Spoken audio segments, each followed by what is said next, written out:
చేస్తానంటే క్షత్రియుల మధ్యలో దూరి బంగారుపల్లెంలో గెలుపుని అందిస్తాము అంటున్నారు.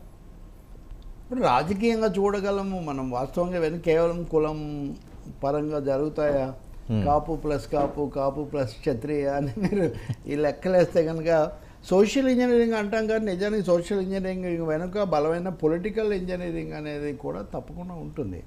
ఇప్పుడు వంగవీటి రాధా గురించి మనం ఇదివరకు మాట్లాడాం. ఆయన చాలాసార్లు చాలా సందిగ్ధాలకు గురయ్యారు, చాలా భిన్న సంకేతాలు ఇచ్చారు. ఇప్పుడు కూడా ఆయన పోటీ చేయరు, స్టార్ క్యాంపెయినర్గా వెళ్తారంటున్నారు. అక్కడ పవర్ స్టార్ క్యాంపెయినర్ ఉండగా మళ్ళీ ఇంకో స్టార్ క్యాంపెయినర్ వెళ్ళటం అంటే నిజానికి ఇది పవన్ కళ్యాణ్ ఆరా ఇమేజ్ హంగామా అది కొంచెం తగ్గడాన్ని ఏమన్నా సూచిస్తుందని ఒక సందేహం కలుగుతుంది.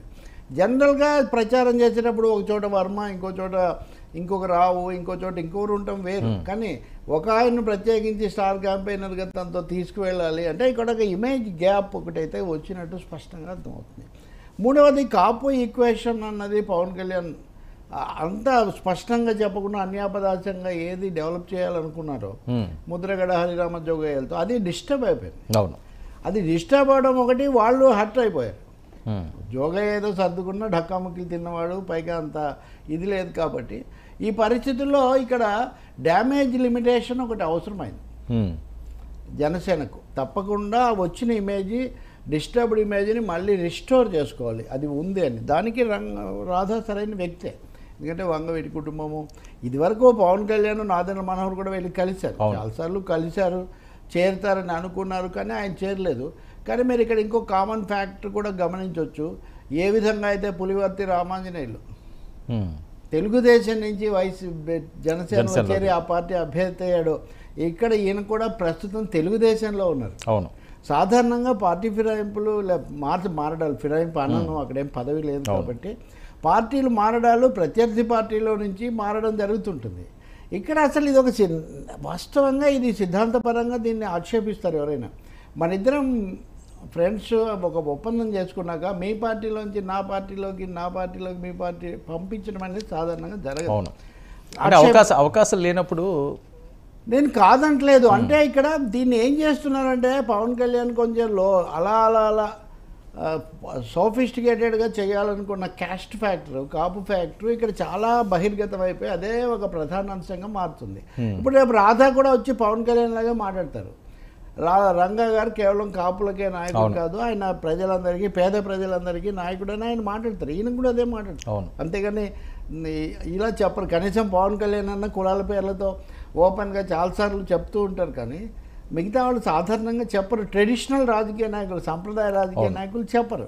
పవన్ కళ్యాణ్ అది కూడా చేశారు. కాబట్టి ఇక్కడ రాధా తుది మాట రాధా నుంచి రావాల్సిందని నేను చెప్తాను. ఎందుకంటే ఫర్ లాంగ్ ఒక 6-7 ఏళ్ళ నుంచి ఆయన చేసేవి వాటి మీద నేను కామెంట్స్ చూస్తున్నాను, నేను కూడా చేస్తూ ఉన్నాను.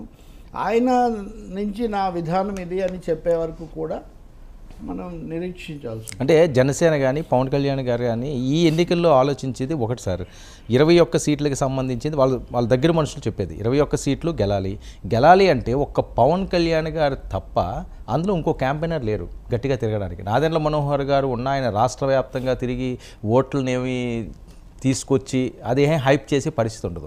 సో రాధా పరిస్థితి వేరు, లేదా ఒక ముద్రగడ పరిస్థితి వేరు. ఇలాంటి వాళ్ళు ఎంతో కొంత ప్లస్ అవుతుంది. వీళ్ళకి ఇమేజ్ ఉందండి, వీళ్ళకి సోషల్ ఇమేజ్ ఉంది. లేకపోతే కాపు నాయకులుగా, కాపు నాడు పుట్టిందే ముద్రగడ ముఖ్య అతిథి. అవును, అప్పుడు రంగా లేడు. ఆయన రంగా పేర్ని నాని వాళ్ళ నాన్న వాళ్ళ ఇంట్లో ఆయన ఆశ్రయం పొందుతున్నాడు.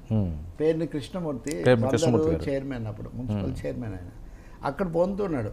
కాబట్టి వీళ్ళిద్దరు అప్పటి నుంచి ఉన్నవాళ్ళు. వీళ్ళలో ఒకరు అటు పోయినప్పుడు తప్పకుండా దీని మీద ఇదే మాస్టర్ స్ట్రోక్ అని పవన్ కళ్యాణ్ ఆలోచన చేసి ఉంటాడు. డెఫినెట్గా ఆయన సలహాదారులు ఇప్పుడు ఈ కష్ట సమయంలో మనకు కాస్త ఆదుకోగలిగిన కాపు స్టార్ కావాలి.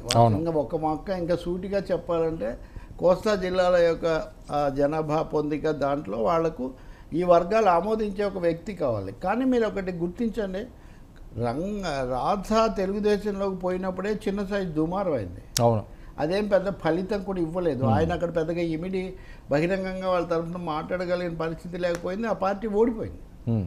ఇప్పుడు తెలుగుదేశంతో పొత్తు పెట్టుకున్న పార్టీలోకి వెళ్ళి జనసేనతో ఆయన చేయటం అన్నది తప్పకుండా ఆయన చేస్తే అది వీళ్ళకి ప్లస్సే. కానీ ఆయనకు అది ఒక సుమారైన పరీక్ష అవుతుంది. చేయొచ్చు, అయితే ఆయనకు కూడా వేరే ఆప్షన్ లేదు.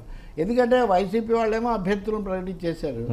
వైసీపీతో ఎప్పుడు ఆయన బహిరంగంగా వెళ్తానన్న పద్ధతిలో ఎప్పుడు చేయలేదు. తెలుగుదేశంలోకి వెళ్ళలేరు, వెళ్ళి అది ఏమీ ఆయనకు అంత ఫెచ్ కాలేదు. రెండవది ఇప్పుడు అక్కడ కూడా పెద్ద లేదు. ఇప్పటికే ఒక బుద్ధ వెంకన్నో లేకపోతే ఒక చాలా కావాల్సిన వర్గ తగాదాలు కృష్ణా జిల్లాలో, ఎన్టీఆర్ జిల్లాలో ఉన్నాయి. కాబట్టి ఇది క్వైట్ పాజిబుల్. ప్రత్యక్ష రాజకీయాలు అంత పైగా ప్రజారాజ్యంలో కూడా ఉన్నాడు. ప్రజారాజ్యం కనెక్షన్ కూడా ఒకటి ఉంది ఆయనకు. అప్పుడు కూడా జయప్రదం కాలేదు. కానీ కాబట్టి వీటన్నిటి చూసినప్పుడు అంటే పవన్ ఫ్రేమ్ కుదించుకుపోవడం మీకు ఇక్కడ కనిపిస్తుంది. మొన్న చిలకలూరుపేట సభలో కూడా ప్రధానంగా అది నరేంద్ర మోదీ నాయకత్వము, నరేంద్ర మోదీ ఎన్డీఏ, భారతదేశము అభివృద్ధి ఇదైంది. కానీ అక్కడ ఇద్దరు స్టార్సు లేదా బాబు గారి విజను, పవన్ కళ్యాణ్ యొక్క ఇమేజీ అవేమీ అక్కడ రాలేదు. నిజానికి పవన్ కళ్యాణ్ ప్రసంగాన్ని మోదీ మధ్యలో ఆపే పరిస్థితి, మీరు వేరే టాపిక్ కూడా పెట్టారు కాబట్టి అందువల్ల నేనైతే ఓపెన్గా కూడా కామెంట్ చేశాను. పితృదేవతల విముక్తి కోసం హిమాలయాల్లోంచి గంగా ప్రవహించాలని చెప్పి వారసులు ఎదురు చూసినట్టుగా ఆంధ్ర ప్రజలు ప్రధాని మోదీ రాక కోసం ఎదురు చూస్తున్నారని అసలు ఆయనకి స్క్రిప్ట్ ఇచ్చింది ఎవరండి? ఈ ఆత్మశాంతి ఏంటి, ఈ పితృదేవతలు ఏంటి, పిండ ప్రధానం అండి. మామూలుగా పితృదేవతలకు అసలు ఎవరన్నా అలాంటి మీరు మాట్లాడితే శుభ మంగళవారం, శుభ శుక్రవారం అంటుంటారు కదా పిలవడానికి, ఎవరైనా అనుకుంటారు. కాబట్టి ఎక్కడో తికమక వచ్చింది, ఎక్కడో మిస్ మ్యాచ్ వచ్చింది పవన్ కళ్యాణ్ క్యాంపులో. ఆయన మళ్ళీ ఇప్పుడు కనుక రాధా వస్తే ఆయన తప్పకుండా it will be essentially A Kapu centric కార్యక్రమం అవుతుంది. Radha will asset more up from that angle. అంటే కాదు సార్, ముద్రగడ గారు అటు వెళ్ళారు కాబట్టి బలమైన వాళ్ళు ఉన్నారని చేసిన వ్యూహం అనుకోవచ్చు. ఖచ్చితంగా కావాలి అని, లేకపోతే కష్టం అని. ఇంకా సూటిగా చెప్పాలంటే ఎవరో ఒకరు ఇమేజ్ క్యారీ చేసేవాళ్ళు ఉండకపోతే కష్టం. ఓకే, ముఖ్యంగా యూత్ను ఆకర్షించాలన్నా లేకపోతే వాళ్ళని ఆకట్టుకోవాలన్నా ఆ ఇమేజ్, పవన్ కళ్యాణ్ ఇమేజ్ ఆ విధంగా రాజకీయంగా జనసేన జూనియర్ పార్టీ వాళ్ళ మధ్యలో అది అంటే గతసారి గెలవలేదు కదా. అటు all said and done Pawan Kalyan కూడా 2 చోట్ల ఓడిపోయారు. కాబట్టి గెలిచిన ఇమేజే లేదు. కాబట్టి ఇక్కడ అది కావాలి. రెండో సోషల్ ఇమేజ్ కొంత కాపు ఇది కార్డు ఉపయోగపడుతుందని ఆయన కొంత ప్రయత్నం చేస్తే జయప్రదం కాలేదు. ఇప్పుడు ముద్రగడ వెంజెన్స్తో కూడా ఉన్నారు. ఒక విధంగా హర్ట్, మీరు వస్తానని నన్ను కదిలించి నన్ను ఇదంతా చేసి మీరు ఎందుకు రాలేదు, నేను వదిలిపెట్టను అని పైకి చెప్పకపోయినా ఆయన మొన్న రెండోసారి మీడియాతో ఆయన బాహాటంగానే మాట్లాడాడు. సో పవన్కు ప్లస్ అవుతాడన్న ముద్రగడ పవన్ వర్సెస్ అయిపోయాడు. సో ఇప్పుడు గోదావరి జిల్లాలో జరిగే స్ట్రగుల్ ఒక విధంగా జగన్ వర్సెస్ పవనే కాదు, పవన్ వర్సెస్ ముద్రగడ కూడా. ఓకే, పవన్ వర్సెస్ ముద్రగడ అన్నంత హైప్ ఉందా అండి? ముద్రగడ గారు చాలా కాలం నుంచి రాజకీయాల్లో లేరు కదా, ఆయన ప్రభావం పెద్దగా ఉండదు అని చెప్పి ఇమేజ్ అంటున్నా. ఇప్పుడు ఇమేజ్ మాటకు వస్తే రాధా కూడా ఇప్పుడు ప్రయత్నమే కదా. రాధా ఇదివరకు 1-2 సభల్లో పాల్గొంటుంది తప్ప ఆయన విజయవాడ తన శిబిరము, తన రాజకీయము, తన పునాదికి తను కన్ఫైన్ అయి ఉన్నాడు. కానీ ఆయన ఎప్పుడు ఒక విషయంలో రాధాను మెచ్చుకోవాలి. ఆయన మిగతా విమర్శలు ఓడిపోయారు అది ఇది ఎన్ని చెప్పినా అతను ఎప్పుడు పెద్ద పెద్ద మాటలు మాట్లాడలేదు. కరెక్ట్. అలాగే హైపులు ఇచ్చేసి స్పెక్యులేషన్స్ ఇచ్చేసి అది చేస్తున్నాను ఇది చేస్తే ఎప్పుడు చెప్పలేదు. పెద్దగా ప్రచారాలు హడావుడి ఎప్పుడు చేయలేదు. ఆయన క్యాంపు వాళ్ళతో పాటు రావడం, ఫోటోలు మీరేవో తీసి వాటిని చూపించడం తప్ప అక్కడే ఆయన ఉన్నాడు. నిజంగా పవన్ కళ్యాణ్ లాంటి ఒక హైప్ దాంట్లో ఇమ్మడం అనేది కూడా ఒక సమస్య. మనం ఇంకా చూడాలి. పైగా ఇక్కడ 2 నెలలు ఎన్నికల ప్రచారం వచ్చేసరికి చాలామంది ఏమన్నారు అనుకుంటే షెడ్యూల్ టైట్గా వేసేసి ఒక 25 రోజుల్లోనో 30 రోజుల్లోనో ఆ సినిమాలాగా అయిపోతుంది ఎన్నికల షెడ్యూల్ అనుకుంటే అది కాస్త 2 నెలలు వచ్చి కూర్చుంది. 2 నెలల పాటు వీటన్నిటినీ నిర్వహించడం కూడా ఒక పెద్ద సమస్య. కాబట్టి నిజంగా రాధా వెళ్తే అదొక లాజికల్ కంక్లూజన్ అవుతుంది ఆయనకు. దాన్ని ఫెచ్చింగ్ ఇచ్చింగ్ అంటారా, అది రాధా మీద ఏమో ఆధారపడి ఉండదు. ఎందుకంటే ఇన్ని రోజులు పార్టీ మీరు పెట్టి పొత్తులు మీరు పెట్టుకొని ప్రసంగాలు మీరు చేసి ఇప్పుడు జయాపజయాల కోసం రాధా వచ్చాడు, రాధా చూస్తాడంటే ఆయన వంతు ఆయన మాట్లాడతారు అంతవరకే. సార్ ఏంటి వైఎస్ఆర్సీపీ పవన్ కళ్యాణ్ని ఎట్టి పరిస్థితుల్లోని ఓడించే విధంగా పిఠాపురంలో సోషల్ ఇంజనీరింగ్ ఫార్ములాని తీసుకున్నారట. ముఖ్యంగా బీసీ ఎస్సీ ఓటర్లపై ఫోకస్ పెట్టడం, అంటే కాపు సామాజిక వర్గానికి ఒక 70-80 వేలు ఓట్లు ఉన్నాయంటారు అక్కడ. సో అది ఏంటంటే అక్కడ కూడా కాపే కాబట్టి ఆమె వంగా గీత గారు గతంలో ప్రజారాజ్యం పార్టీ నుంచి గెలిచిన నేపథ్యం ఉంది. సో అందులో విడిపోయిన ఈ బీసీ ఎస్సీ ఓట్లను కొలగట్టాలని ఆలోచిస్తున్నారు అనుకోవచ్చా? ఓవరాల్గా వైసీపీ బీసీ కార్డే కదా.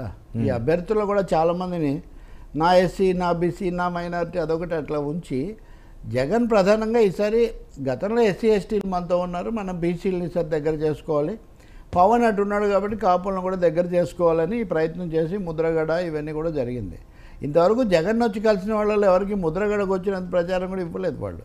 సో ఈ పరిస్థితుల్లో పిఠాపురంలో పవన్ మీద వాళ్ళ ఫోకస్ డెఫినెట్గా ఎక్కువగా ఉంటుంది, అందులో సందేహం ఏం లేదు కదా. కానీ వంగ గీత కూడా ఏమీ కొత్త అమ్మాయి కాదు కదా. ఆమె ప్రజారాజ్యం అంతకుముందు జిల్లా పరిషత్ చేశారు, ఎంపీ చేశారు, కొంచెం ఒక పద్ధతిగా ఉంటారు కాబట్టి ఆమెకున్న ఇది ఉంది. అయితే కాకపోతే ఒక దశలో గీత కొంచెం సంకోచించారు పవన్ కళ్యాణ్ అయితే ఈ పోటీ ఎలా ఉంటుంది ఏంటి అని. కానీ మేమంతా మీకు మద్దతుగా ఉంటాము, స్వయంగా ముద్రగడ కూడా ప్రకటించారు, నేను వచ్చి అక్కడ మకాం వేసి మరీ గెలిపించడానికి ప్రయత్నిస్తానని. అందువల్ల వంగ గీత చుట్టూ వీళ్ళంతా చేరి గెలిపించడానికి ప్రయత్నం చేస్తారు. అంటే అంతకుముందు గ్రంథి శ్రీనివాస్ ఉదాహరణకి ఓడించారు కదా భీమవరంలో. కాబట్టి అదే ఫామ్లో ఇక్కడ కూడా అవుతుంది.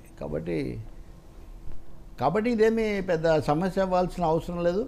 కేవలం క్యాస్ట్ యాంగిల్ అని కూడా కాదు, అక్కడ బలమైన పునాదులు లేకపోతే సంబంధాలు ఉండి గతంలో తమకంటూ కొంత ఇమేజ్ ఉన్నటువంటి నాయకులు వీళ్ళు రావటం అన్న దాన్ని కూడా దృష్టిలో పెట్టుకొని చూస్తే పిఠాపురం పోటీ అనేది చాలా ఆసక్తికరంగాను గట్టిగాను జరుగుతుంది. దీనివల్ల ఇంకో సమస్య కూడా వస్తుంది. పవన్ కళ్యాణ్ పిఠాపురం మీద ఫోకస్ పెరిగిన కొద్దీ తను పిఠాపురంలో బందీగా ఉండి అక్కడ గెలవడానికి కూడా ఆయన చాలా ప్రాధాన్యత ఇవ్వాల్సి వస్తుంది. ఎందుకంటే ఆయన చాలాసార్లు అన్నాడు, నన్ను ఒక్కనైనా మీరు శాసనసభకు పంపించి ఉంటే రాష్ట్ర రాజకీయం ఇదంతా కూడా వేరుగా ఉండేది అని ఈ పద్ధతిలో చెప్పున్నాడు. కాబట్టి ఆయన పిఠాపురంలో బందీ అయ్యే అవకాశం కూడా ఉంటుంది వైసీపీ కనుక కేంద్రీకరిస్తే చాలా ఎక్కువగా. సార్, పద్మనాభం గారి ఎఫెక్ట్ పిఠాపురంలో ఉండే ఛాన్స్ ఉంటుందంటారా? ఇప్పుడు గోదావరి జిల్లాలో ఇప్పుడు రాధా ఎఫెక్ట్ ఉంటే ఆయనకంటే ఈయన కొంచెం క్రియాశీలం కదా, యువకుడు యువనాయకుడు అనే విషయం పక్కన పెడితే రాధా కొంత పరిమితంగా ఉంటాడు. ఈయనేమో ఎప్పుడు ఉత్తరాలు రాయటము, దీక్షలు చేయడము, డిమాండ్లు పెట్టడము అంతవరకు చేస్తూ, అయితే అది ఎక్కువగా సామాజికంగా కులపరం నా జాతి అంటుంటాడు, ఆ పద్ధతిలో జరిగింది. రాధా అది ఇంకో విధంగా జరిగింది. తప్పకుండా పిఠాపురం ఒక బ్యాటిల్ అవుతుంది. పవన్ కళ్యాణ్ ఇంతకుముందు అనుభవం మీరు చూశారు, నేను అమాయకుడిని, నా నియోజకవర్గంలో నేను ప్రచారం చేసుకోవాల్సిన అవసరాన్ని నేను గుర్తించలేదు, అందుకే ఓడిపోయాను, ఇదంతా అంటే నేను చాలా మేలు చేస్తున్నాను కాబట్టి ప్రజలు ఎవరైనా అలాగే అనుకుంటారండి. పవన్ ఈ పెద్ద పెద్ద మాటలు కనీసం ఎన్నికల ప్రచారం మొదలైంది కాబట్టి ఇప్పటికైనా సరే సమయం కూడా చాలా ఎక్కువగా ఉంది. నేళ్ల మీదకి దిగి మాట్లాడాలి. మీరు ఇంకా ప్రూవ్ కాలేదు, మీరు వెండి తెర మీద ప్రూవ్ అయ్యారు కానీ రాజకీయ తెర మీద ప్రూవ్ కాలేదన్న ఒక వాస్తవాన్ని పవన్ కళ్యాణ్ ఆమోదించాలి. చంద్రబాబు నాయుడు 14 ఏళ్ల ముఖ్యమంత్రి నరేంద్ర మోదీ ముందు సాష్టాంగ పడిపోయి ఏదో ఒక విధంగా దారికి తెచ్చుకొని ఆ మద్దతుతో గట్టెక్కాలని ఆయన చూస్తుంటే పవన్ కళ్యాణ్ పెద్ద పెద్ద మాటలు మాట్లాడితే ఉపయోగం ఉందండి. నేను అంతా చేస్తాను, అంతా చేసేస్తాను, నేను బలపరిచాను. ఎప్పుడు ఆ చింతమనేని ప్రభాకర్ అవన్నీ అన్నప్పుడు అవునాయా ఇంత రాజకీయ నాయకులు మీరే ఇష్టం వచ్చినట్టు మాట్లాడుతుంటారా, ఆయన ఏదో కొత్తగా వచ్చాడు కాస్త ఆవేశంగా మాట్లాడితే ఏమైందని. కానీ 5 ఏళ్ళైనా 10 ఏళ్ళైనా నేను అలాగే మాట్లాడుతున్నానంటే కుదరదు కదా. తప్పకుండా his to prove himself in పిఠాపురంలో ప్రూవ్ చేసుకోకుండా పీఠం గురించి మాట్లాడే అవకాశమే లేదు ఇంకా పవన్ కళ్యాణ్. కాబట్టి ముద్రగడ అక్కడ ఉండి అందరినీ ఆ పెద్దలను వీళ్ళందరినీ చేస్తే తప్పకుండా అదొక సీరియస్ అవుతుంది. ఇప్పుడు వర్మ కూడా ఉన్నాడు. ఇప్పుడు వర్మ మాటలు మీరు చూస్తే కనుక గోదావరి వాళ్ళ మాటలు అంత సులభంగా మనకు అడ్డుపట్టావు కదా. మీరు అస్సలు ఆ సంగతి మర్చిపోండి అన్నట్టుగా మాట్లాడుతున్నాడు ఆయన. మీరు ఆ సంగతి మర్చిపోండి, పిఠాపురం నాకు వదిలేయండి అంటుంటే అది 2 రకాలుగా ధ్వనిస్తూ ఉంది పవన్ శిబిరానికి. రెండోది అలక కూడా తీవ్రంగానే అలిగాడు. రాష్ట్రం అంతట్లో తెలుగుదేశంలో వచ్చిన అలకల్లో చాలా పెద్ద అలక వర్మది. ఈవెన్ గంటా శ్రీనివాసరావు లాంటి వాళ్ళకు కూడా ఉన్న వాళ్ళ అలక కొంచెం తక్కువ స్థాయిలో ఉంది. ఆ రెండోది పెనమలూరు బోడే ప్రసాద్ తీవ్ర స్థాయిలో. కాబట్టి ఆ వర్మ ఏం చెప్పినా కానీ ఒకసారి ఇక్కడ పవన్ గెలిస్తే నా స్థానం ఏమవుతుంది అనే ఒక భయం రాజకీయ నాయకులకు ఉంటుంది కదా. ఈ సమస్యలన్నీ కూడా ఉన్నాయి. మూడోది సోషల్ ఇంజనీరింగ్ అన్నప్పుడు సోషల్గా క్యాస్ట్ల పరంగా చూసినప్పుడు వర్మ రాజీ పడి చేయాలి పార్టీ తరఫున అనుకున్నప్పటికీ ఆయన ఓట్లేసే వాళ్ళందరూ అలాగే మారుతారని ఉందో ఈ ప్రశ్నలన్నీ ఉన్నాయి. పవన్ కళ్యాణ్ వీటిని ఈసారి బహుశా నాకు తెలిసి ఆయన పిఠాపురంలో ఎక్కువగా ఫోకస్ చేస్తాడు. చేస్తే తప్ప ఆయన నెగ్గుకొచ్చే పరిస్థితి ఉండదు. అంటే నిన్న డిబేట్లో లేదంటే మీరు అన్నట్టుగా స్టార్ క్యాంపెయినర్గా కొన్ని చోట్లకు రాధాని పంపించి అట్లా ఏదైనా చేయొచ్చు. కానీ అప్పుడు మళ్ళీ నాదెండ్ల మనోహర్ మిగతా వాళ్ళ సీట్లలో వాళ్ళు లాక్ అయి ఉంటారు. ఒకసారి చిరంజీవి గారు అన్నారు, ఉదాహరణకు ప్రజారాజ్యం దెబ్బతింటేందుకు ఒక ముఖ్యమైన కారణం ఎవరి మీద తను ఆధారపడి పార్టీ ఏర్పాటు చేశాడో. ఉదాహరణకు say people like Allu Aravind అనుకోండి, లేకపోతే ఇంకా ఒక 2-3 ఉన్నారు కదా, అట్లా వాళ్ళెవరో ఆ పాత్ర నిర్వహించడానికి అక్కడికి వెళ్ళకపోవడం, వాళ్ళు కూడా ఎన్నికల్లో పోటీ చేసి వాళ్ళ అది జరిగింది. ఇప్పుడు కూడా నాదెండ్ల మనోహర్ తెనాల్లో చిక్కుకుపోతాడు, ఇంకొక ఆయన ఇక్కడ చిక్కుకుపోతాడు కాబట్టి కదా. అందుకని పవన్ కళ్యాణ్ కూడా తన ఫోకస్ అక్కడ పెట్టాల్సి వస్తుంది. కానీ చంద్రబాబు నాయుడు వదలడు కదా, అసలు నీ గ్లామర్ కోసం కదా మేము పెట్టుకుంది, నువ్వు పిఠాపురంలో ఉంటానంటే ఎట్లా. మీరు వర్మ అంతగా నొక్కి చెప్పడానికి అది కూడా కారణం ఉంది. పవన్ ఇక్కడికి రానవసరం లేదు, వేరే చోట్ల మా తెలుగుదేశం పార్టీకి ప్రచారం చేసి పెడితే చాలని వర్మ పరోక్షంగా సందేశం ఇస్తున్నాడు ఇక్కడ. అంటే వర్మ కూడా పవర్ఫుల్లే సార్. మరి ఎంతవరకు ఇప్పుడు వర్కౌట్ అవుతుంది అన్నది వేరే. అంటే మీరు చెప్పినట్లుగా నేనైతే నన్ను వచ్చేవాళ్ళు నన్ను ఇష్టపడచ్చు, నేను కాదు నేను ఇంకొకరు సపోర్ట్ అంతే కదండి. అది ఎలా అవుతుంది అన్నది కూడా చూడాలి. Love me and love my assistant అంటే కుదరదు. అసిస్టెంట్స్ లేకపోతే వాళ్ళు వేరే ఉండొచ్చు, అది వేరే కాంబినేషన్స్. అది నిన్న నా డిబేట్లో కూడా వైసీపీ వాళ్ళు చాలా కాన్ఫిడెంట్గా చెప్పేది ఏంటంటే ఎట్టి పరిస్థితుల్లోనూ పవన్ కళ్యాణ్ అక్కడి నుంచి గెలకుండా చేస్తాము అని చెప్పి మాట్లాడుతున్నారు. అంతేకాకుండా నిన్న ఒక కాపు ముఖ్య నాయకుడు నిన్న డిబేట్లో చిన్నది టంగ్ స్లిప్ అయ్యాడు. ఆయన వైసీపీ ముఖ్య నేతలతోటి వాళ్ళు చిట్చాటుగా మాట్లాడుకుంటున్నప్పుడు ఏ రకంగా ఎలా డంప్ చేయాలి, అక్కడికి ఎక్కడెక్కడ ఏంటి పంపించాలన్నది అంతా మా వ్యూహం ఉన్నది అని చెప్పి నార్మల్గా మాట్లాడింది. ఇది వేరే లింక్ తోటి నేను ఏదో క్వశ్చన్ అడిగితే టక్మని ఈయన కక్కిసాడు. అంటే చాలా వ్యూహంతో వాళ్ళు ఉన్నారు సార్, ఎట్టి పరిస్థితుల్లో మంగళగిరి ఇది ఓడించాలని. సందేహం ఏముంది అందులో. సామధాన భేద దండోపాయాలు మాయోపాయాలు అన్నీ ప్రయోగిస్తారు.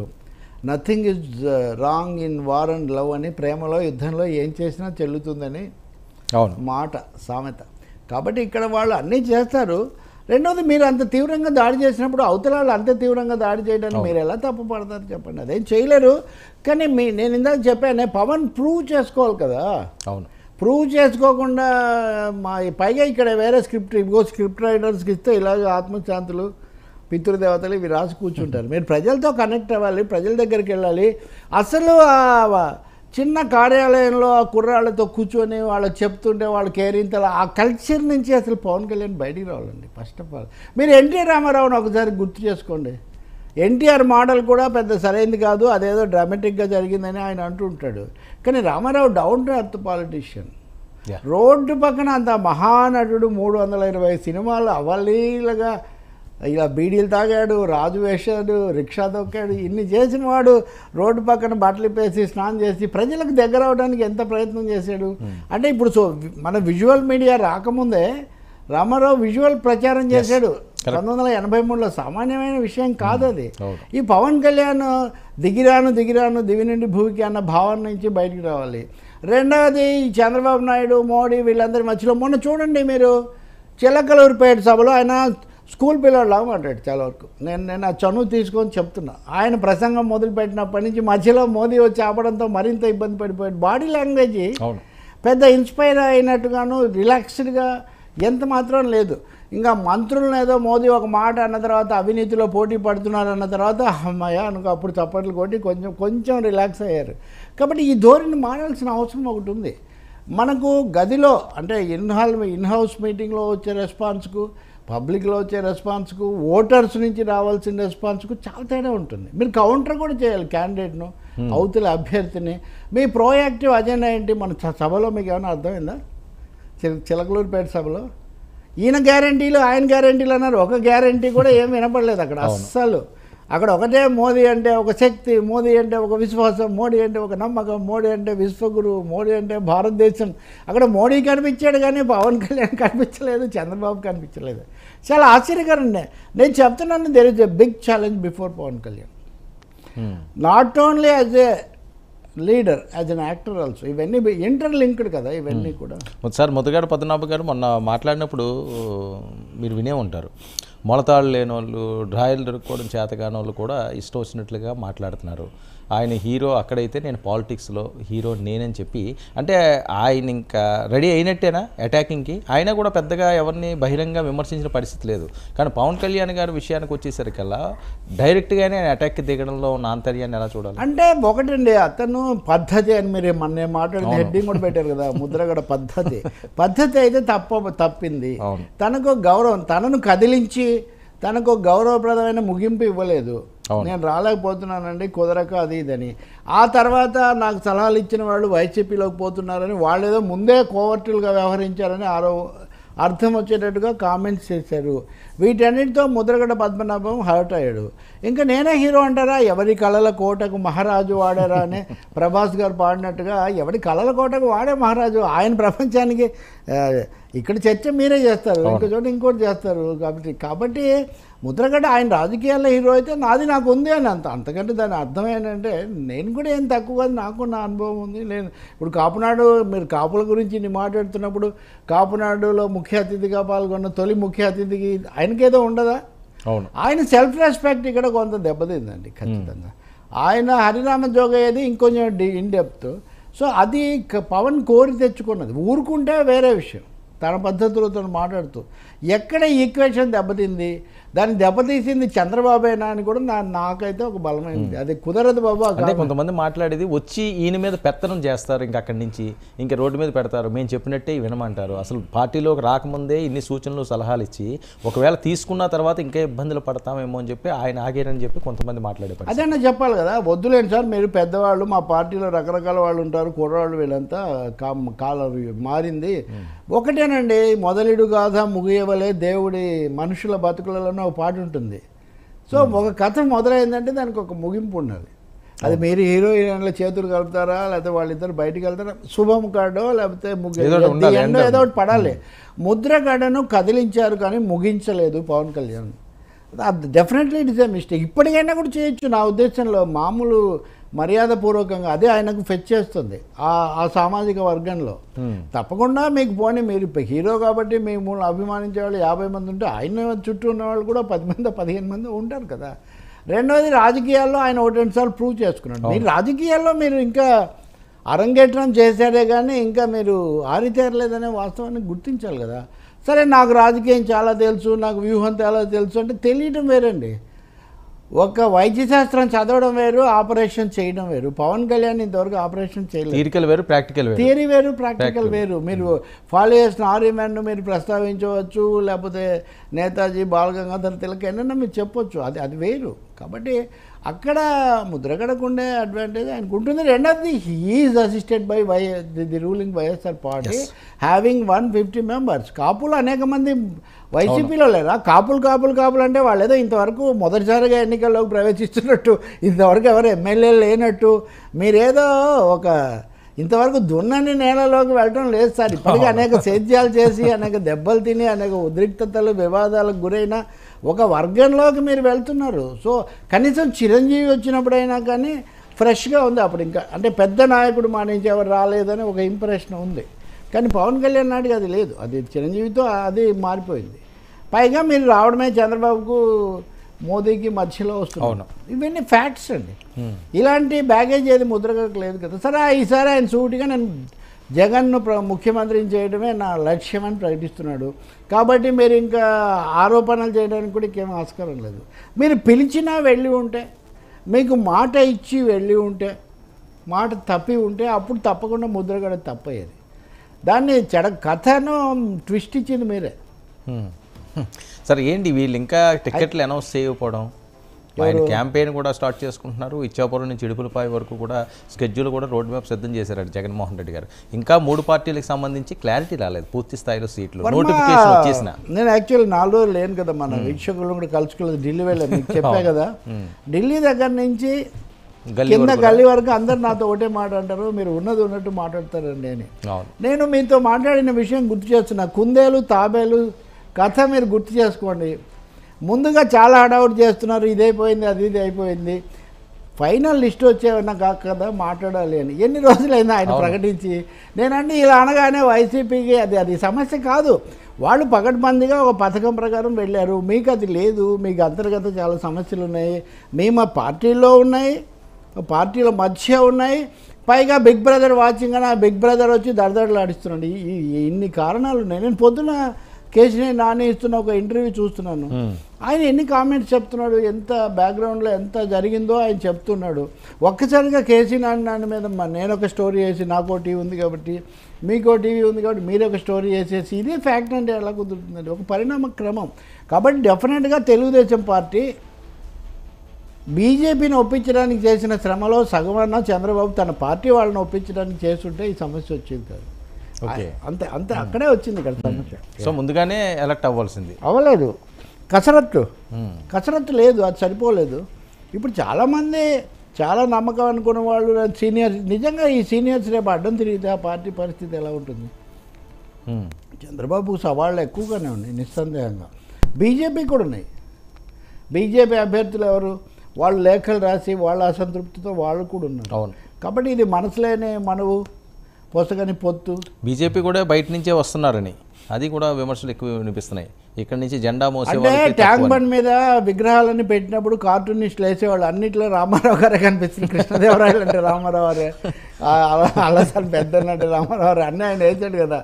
అట్లాగే అక్కడ సైకిల్ గుర్తు అయినా తెలుగుదేశం వాళ్ళే, లేకపోతే కమలం గుర్తు అయినా తెలుగుదేశం వాళ్ళే, అన్ని చోట అన్నిటా చంద్రబాబే కనిపిస్తే తప్పకుండా ఆ పార్టీలో సీనియర్లకు కడుపు పడుతుంది కదా.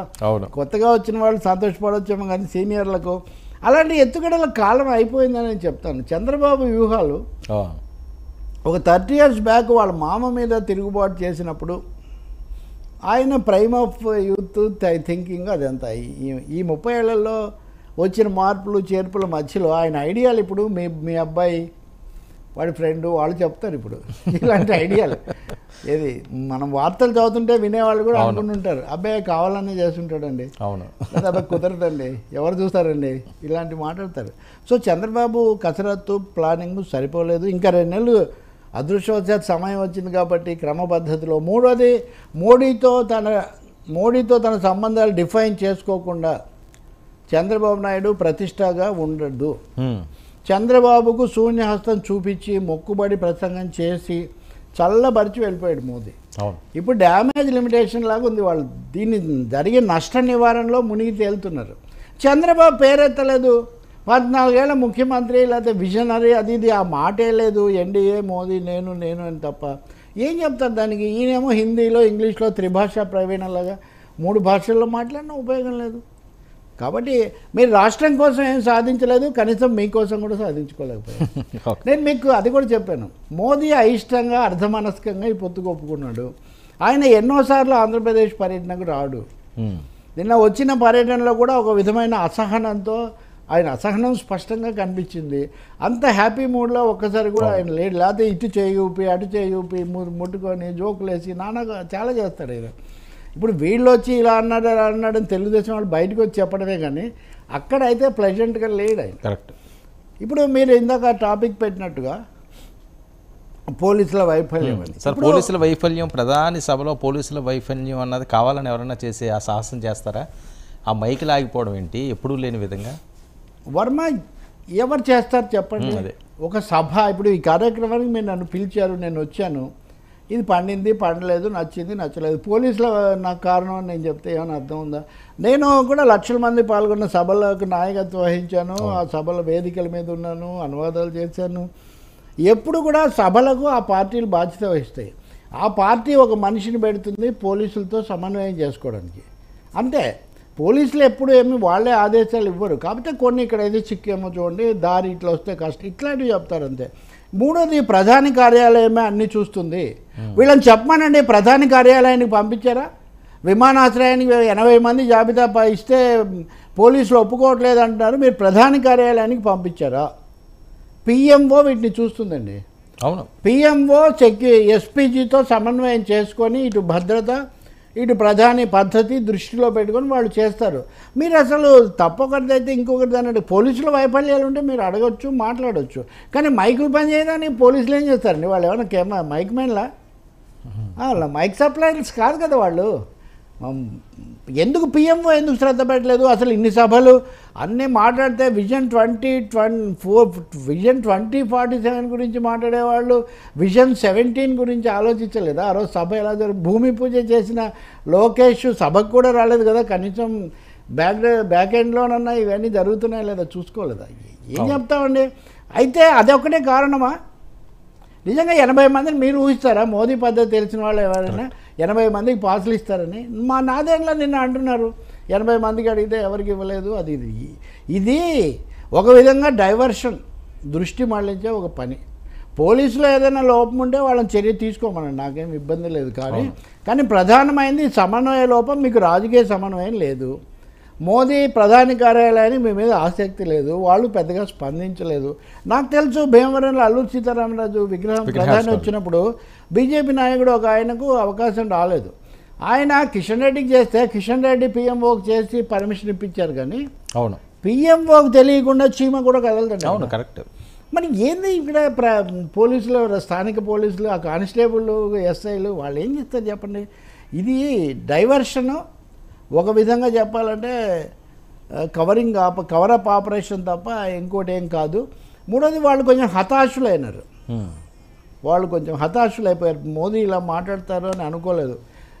ఎన్నెన్నో ఊహించే ఆశ నిరాశేనా అన్నట్టుగా తయారైంది అది. కాబట్టి దానికోసం ఇవన్నీ మాట్లాడుతున్నారు. లేకపోతే మనం ఇంకో రోజు చర్చిద్దాం, వాళ్ళ పత్రాలను బయట పెట్టమనండి.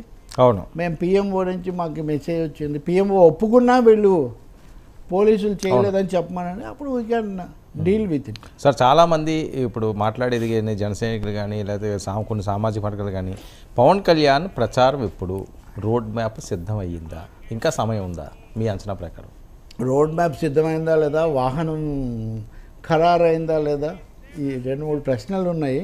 థీమ్ ఖరారు అయితే కదా ఇదంతా. ఆయన ఏం ప్రచారం చేయాలన్నదే ఇంతవరకు వాళ్ళ అలయన్స్కి సంబంధించిన థీమే ఖరారు కాలేదు. మేనిఫెస్టో అన్నారు, అవును, ఆ మేనిఫెస్టో అవ్వలేదు. ఇప్పుడు 2 పార్టీలు మేనిఫెస్టో కుదరదు, 3 పార్టీలు విడివిడిగానే ఇవ్వాలి, లేకపోతే కలిసి ఒకటన్నా ఇవ్వాలి. కలిసి ఇచ్చినప్పుడు మోదీని మళ్ళీ అధికారంలోకి తేవటము, హ్యాట్రిక్ ఇదే ఎజెండాగా ఉంటుందా? ఎందుకంటే మొన్న ఎన్డీఏ అన్నారు, కానీ తెలుగుదేశం ప్రభుత్వం అన్నది అక్కడ రాలేదు. మరి ఏం చెప్పాలి పవన్ కళ్యాణ్ రేపు? జగన్ను తిట్టడము, లేకపోతే ఆగ్రహించడము, ఉద్యమాలకు పిలిపివ్వటము, ఓడించటం, అదంతా ఓకే. మీరేం చేస్తారు? What next? What is your agenda? What is your target?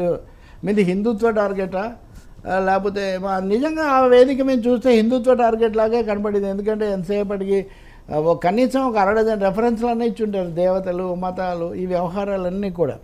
Vision 27 టార్గెటా, లేదా పవన్ కళ్యాణ్ గారు చెప్పే చెగువేరా కమ్ వినాయక్ దామోదర్ సావర్కర్ మిక్స్ సంప్రదాయ సోషలిజం అని ఏమంటాడో మరి దాన్ని నాకు తెలియదు. కానీ సనాతన ధర్మము ప్లస్ సామ్యవాదం కలిపిన టార్గెట్ ఏం తెలియకుండా ఏం చెప్తారండి? కాబట్టి ఇంకా అది కాకుండా కాపు పెద్దలు ఇచ్చిన సలహాలు, జోగయ్యలు, ఇవన్నీ కూడా చాలా ఉన్నాయి. మరి ఇవన్నీ ఆయన తేల్చుకోకుండా ఏమొస్తారు? ఒక్కటైతే చెప్తాను నేను, ఈసారి సింపుల్గా ఆవేశపడిపోయి ఊరికనే ఆగ్రహంతో అదేది నిప్పులు కక్కితే, పళ్ళు కొరికితే అవి ఎన్నోసార్లు అయితే పనిచేయవు. అదే ఒకటి. ఆయన కొంచెం వాస్తవికంగా తన దృక్పథం ఏంటి కమ్యూనికేట్ చేయదలుచుకున్నారు, ప్రోయాక్టివ్గా పాజిటివ్గా తన అజెండా ఏంటి అనేది ఆయన చెప్పగలిగితే, అప్పుడు ఆ ఎజెండా క్లియర్ కాకుండా ఆయన రాలేరు. మీరు రోడ్ మ్యాప్ లేకుండా అన్నది పెద్ద రోడ్ మ్యాప్, లేకపోతే వారాహి హెలికాప్టర్ ఆయనకి ఏది సమస్య కాదు. రోజుకేదో 2 కోట్లు తీసుకుంటానంటారు కదా, బట్ అది ప్రాబ్లం కాదు. పొలిటికల్ మ్యాప్ కావాలి ఆయనకు, రూట్ మ్యాప్ కాదు కావాల్సింది, రోడ్ మ్యాప్ కాదు, పొలిటికల్ మ్యాప్ కావాలి. What Pawan lacks is a political map. ఆయన మ్యాప్లో కాదు, ట్రాప్లో ఉన్నాడు ఇప్పుడు. ట్రాప్లో ఉంటే మ్యాప్ ఎక్కడి నుంచి వస్తుంది? ఇంకా ఈ ట్రాప్లో నుంచి బయటికి రావాల్సిన పరిస్థితిలో ఉంటాడు. అడగాలి, మాట్లాడాలి. చంద్రబాబు ఆయన కలిసి మళ్ళీ మోదీకి ఎవరు, నేను ఈరోజు పొద్దున వార్త చదువుతున్నా, ఏమని, ప్రధాని సభలో వైఫల్యాలపై ఫిర్యాదు చేయడానికి ఢిల్లీకి పోతున్నారని. అంటే ప్రధానికి తెలియదండి, ఎస్పీజీ డేగ కళ్ళతో చూసేటటువంటి సభలో వైఫల్యం జరిగితే, కుట్రలు జరిగితే ఇక్కడి నుంచి గోదావరి జిల్లా నాయకులు, లేకపోతే ఇంకొకరు పాతూరు నాగభూషణమో, లేకపోతే ఇంకొకరు ఢిల్లీ వెళ్ళి చెప్పాలా? ఇదంతా కూడా నిజంగా మీరు ఢిల్లీ వెళ్ళండి, వెళ్ళి అజెండా సిద్ధం చేయండి. వీలైతే ప్రత్యేక హోదా ఇస్తామని ఇట్లాంటివి కనీసం ఒక 2-3 అన్నా. అవును. ఆంధ్రప్రదేశ్ గురించి మాట్లాడండి మహానుభావ. రాష్ట్ర ప్రయోజనాల కోసం పొత్తు అన్నప్పుడు ఏ రాష్ట్ర ప్రయోజనం ప్రస్తావించారు అక్కడ? ఇప్పుడన్నా ఢిల్లీకి వెళ్ళి మీరు ప్రస్తావించండి. చేయకపోవడం తర్వాత సంగతి. అసలు ఆ ప్రస్తావనే లేదు, ఇంకా ప్రయోజనం ఎక్కడ? కాబట్టి ఇది చాలా ఒక విధంగా ఆదిలోనే హంసపాదులాగా తయారైంది వీళ్ళ పరిస్థితి. దీన్ని చక్కదిద్దుకోవాల్సిన బాధ్యత వాళ్ళకే ఉంది. వాళ్ళ ఇష్టం వచ్చిన పొత్తు వాళ్ళు పెట్టుకోవచ్చు, ప్రజలకు ఇష్టం వచ్చినట్టు ప్రజలు ఓట్లు వేస్తారు. కానీ మోదీ చూడండి, మోదీని గురించి మాట్లాడితే ఎన్నికల నోటిఫికేషన్ వచ్చిన తర్వాత ఎవరు ఏం చేయకూడదు.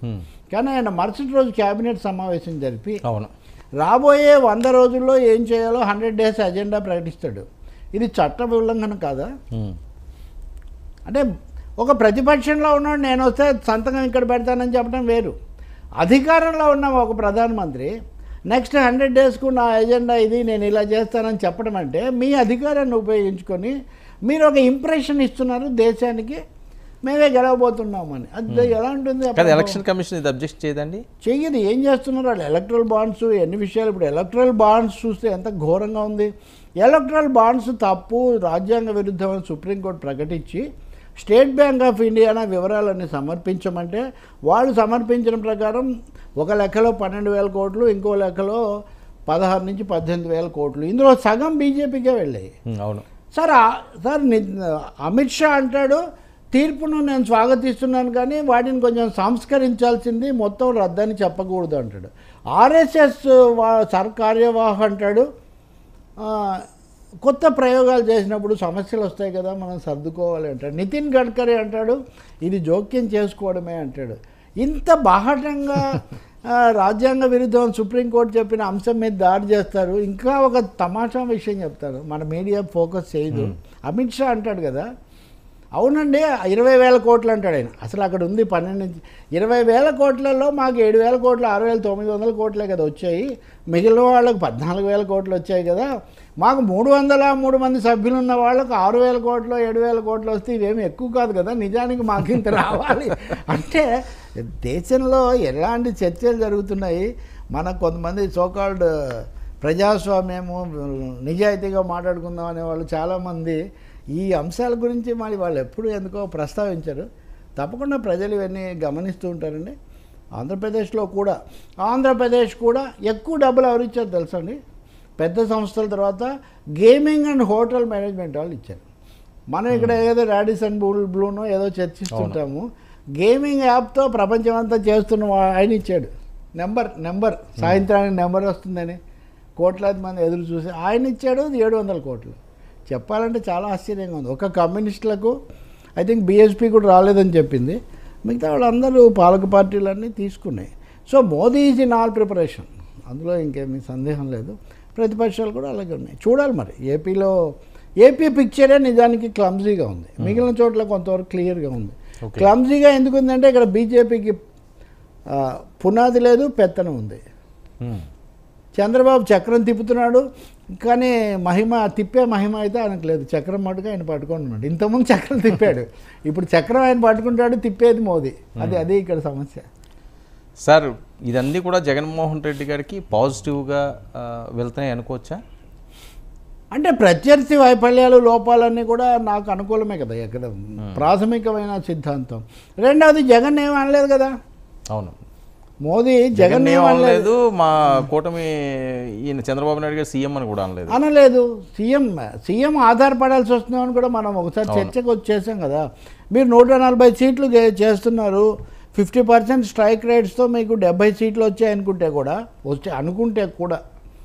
50 వస్తే చెప్పలేము అసలు. ఇంకా అప్పుడు మీరు వేరే వాళ్ళ మీద కూడా ఆధారపడాల్సి వస్తుంది. సో సీఎం చంద్రబాబు అని ఇంతవరకు చెప్పలేదు. ముఖ్యమంత్రి చంద్రబాబే ఈ ఎన్డీఏకు అనే గ్యారంటీ ఎక్కడన్నా ఉందా? బీజేపీ వాళ్ళు చెప్పరట్లా, మేము ఎన్నికలు అయిన తర్వాతే నిర్ణయిస్తామంటారు. గతంలోనే చెప్పారు, అప్పుడు తప్పనిసరి కాబట్టి, ప్రధాని మోదీ ఇంకా అవ్వలేదు కాబట్టి. ఇప్పుడు వాళ్ళు చెప్పలేదు కాబట్టి. కానీ అలా చెప్పకుండా ప్రజల దగ్గరికి వెళ్తే అది యాక్సెప్ట్ చేస్తారా సార్? వెళ్ళారు కదా, క్లారిటీ లేకుండా వెళ్ళారు కదా ఇప్పటికే. కాదు కదా, రేపు ఓట్ టైంలో నేను అనేది.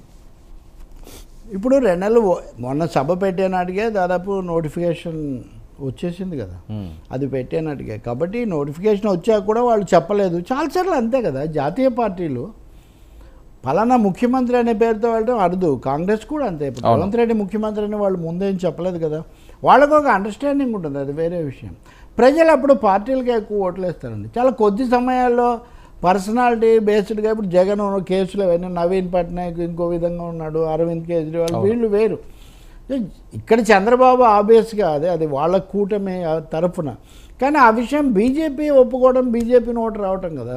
వాళ్ళు ఇప్పటివరకు ఇచ్చిన 2 ఉమ్మడి ప్రకటనల్లో, సంయుక్త ప్రకటనల్లో చంద్రబాబే మా ముఖ్యమంత్రి అనే మాట లేదు. చంద్రబాబు నాయకత్వంలోని కూడా లేదు. ముఖ్యమంత్రి అన్న వదిలేయండి. అంటే వాళ్ళు తీసుకున్న 10 సీట్లు కూడా చంద్రబాబుకి ప్లస్ అయ్యి చాలా కీలకంగా మారే ఛాన్స్ ఉందా? అది మీకు ఎన్ని సీట్లు వస్తాయనే దాని మీద ఆధారపడి ఉంటుంది కదా. అదే ఇప్పుడు తెలంగాణలో కూననేని సాంబశివరావుకి 1 సీటు, సిపిఐకి 1 ఉంది, సిపిఎంకి రాలేవు అసలు. కానీ వాళ్ళకు ఉన్నదే మెజార్టీ 4 అయినప్పుడు ఈ 1 సీట్ చాలా క్రూషియల్ అవుతుంది కదా. 1 సీట్తోనే వాజ్పేయి ప్రభుత్వం, ఆ 1 కూడా సరైంది కాదు. గిరిధర్ గోమాంగో ఒరిస్సా ముఖ్యమంత్రిగా ఉండి లోక్సభలో ఓటేసాడు. ముఖ్యమంత్రి లోక్సభలో ఓటేయడం ఏంటి? కానీ దట్ ఈస్ పాసిబుల్ అంటారు డెమో వాళ్ళ రాజ్యాంగ సూత్రాల్లో.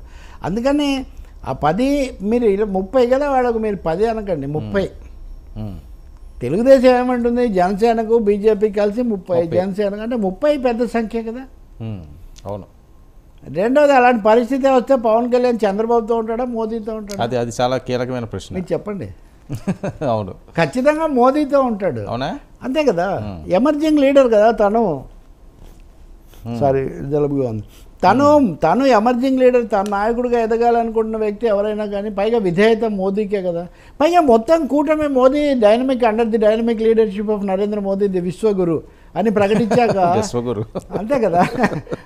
ఆయన విశ్వగురు, ఈయన రాష్ట్ర గురు అంతే. అందుకని చంద్రబాబు నాయుడు సెకండ్ ప్లేసే పవన్ కళ్యాణ్ ప్రయారిటీస్లో కూడా. ఇంకా పవన్ కళ్యాణ్కి దగ్గరగా ఉండే జన సైనికులను, నాయకులను కొంతమందిని అడిగితే మీకు తెలియదు, మా వారి దగ్గర చాలా ఐడియాలు ఉన్నాయి, చంద్రబాబును ఎలా ముప్పు తిప్పలు పెడతాడో మీరు చూడండి అని చెప్తూ ఉంటారు. కరెక్టేనండి. ఆయన ఒకవేళ అవకాశం వస్తే అంత ఈజీ కాదు పవన్ కళ్యాణ్ గారిని డీల్ చేయడం అని కూడా ఒక వర్గం మాట్లాడుతుంది. ఎప్పుడూ కష్టమే, అంత ఈజీ కాదు. ఇప్పుడు కూడా కాదు. ఆయన సభకు ఎప్పుడు వస్తారో, ఎప్పుడు ఏం మాట్లాడతారో, ఎప్పుడు ఆవేశపడతారో, ఎప్పుడు ఆర్ద్రత కురిపిస్తారో తెలీదు. ఎందుకంటే మ్యాన్ ఆఫ్ మెనీ మూడ్స్. రెండోది, is not controlled by anybody. మీరు సినిమా ఇండస్ట్రీ నుంచి వచ్చే హీరోలకు ఒక పెద్ద సమస్య ఉండిందండి. రామారావు గారు సినిమా ఆయన పెద్ద ఇంకా టాప్ కదా అనేవాళ్ళు. ఇప్పుడు మీడియా వాళ్ళు వెళ్తే ఆయన ఇలా ముందే అంతకుముందు అక్కడ కుర్చీ వేసుకొని అలా కూర్చొని ఉంటాడు. వాళ్ళు వెళ్తే ఆ బ్రదర్ అని 2 మాటలు మాట్లాడే తర్వాత ఆయనకు చాలా చికాకుగా, ఏందండి ఏం చెప్తే అది రాసుకునే వాళ్ళు, ఇక్కడ ఇన్ని ప్రశ్నలు ఏంటి, ఇన్ని అది ఇది ఏంటి అని.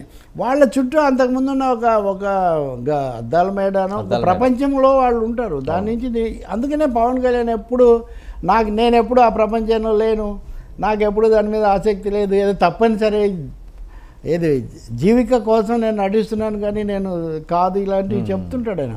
కానీ చెప్పడం వేరు, దాని నిజంగా అయితే ఉంది కదా అది. కాబట్టి కానీ బయట ప్రపంచంతో సినిమా వాళ్ళకి చాలా తక్కువలండి. వాళ్ళు ఫ్రీగా ఎక్కడికి వెళ్ళలేరు, ఎవరితో కలలేరు కూడా. అది ఏమంటారు, ఆ 4 గోడల మధ్య వాళ్ళు ఏం చేసినని అంటే చిరంజీవి షోల్డర్స్ మీద వచ్చిన పరిస్థితి కూడా కదా ఇక్కడ. అంటే ఫస్ట్ జనరేషన్ హీరోలు వేరు అండి. అవును, రామారావుకి, బాలకృష్ణకు, జూనియర్ ఎన్టీఆర్కి అట్లా పోతే మీకు తేడా ఉంటుంది. ఇప్పుడు వాళ్ళిద్దరికీ వేషధారణ ఎన్టీఆర్ చేస్తాడు. ఉదాహరణకు చిరంజీవి ఉన్నప్పుడు పవన్ కళ్యాణ్ పరిస్థితి వేరు కదా. అవును, కాబట్టి అందుకే ప్రజారాజ్యంలో ఈయన యువరాజ్యమే.